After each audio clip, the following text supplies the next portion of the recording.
Bore দোষ নাই, bore কোনো দোষ নাই। বউ আমার বালা, আমার বয়রম বালা। ও বাজার হত্যা করা অস্বীকার পরকিয়া, শুধু মূল উদ্দেশ্যটা পরকিয়া, নাকি হ্যাঁ স্বামী এমন ছিল না। পরের বউ লইয়া, পরের বউ লইয়া, পরের বউ বেডি পাগল করছে, আমার ভিতরে মাথা খারাপ করছে। মাথা করে বেডি বিয়া বইব, বেডি বিয়া বইব দেখে বেডি অশান্তি এই করছে আমার বউরে। বোর দোষ নাই, বোর কোনো দোষ নাই। বউ আমার বালা, আমার বয়রম বালা। ও বাজার বাজার কি কইতাম গো। একবার মারছেন বনে মরে না, আবার মারছে। মাইরা হেতে আগে জানছিল মরে যাবে, আমি মার করা দিছি। হেতে আগে বাইকে কাটি বসে সব লিয়াতে গেছে। হত্যা করা অস্বীকার পরকিয়া, শুধু মূল উদ্দেশ্যটা পরকিয়া, নাকি হ্যাঁ স্বামী এমন ছিল না। আমার বোনের জামাই আগে এমন ছিল না, আঙ্গুলো খারাপ ব্যবহার করে না, আমরা যেটা বলছিলাম মানতো।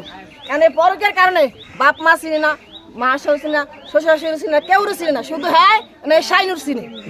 হ্যাঁ শুধু না শাইনুর ছাড়া কিছু বুঝে না। শাইনুর স্বামী যদি আসতো, পুলিশ এসে বলছে যে আপনি আসেন সব মীমাংসা হয়ে যাবো গা, তখন দুনিয়া বলে হয় আপনি বাইরে শাইনুরের স্বামীরে কাছে আসতো বলে পুলিশে।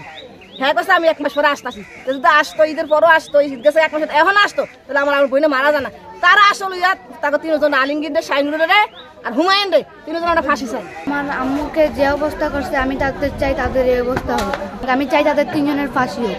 সুস্থ বিচার চাই আমি। আপনারা আমার বউর কোনো অপরাধী নাই।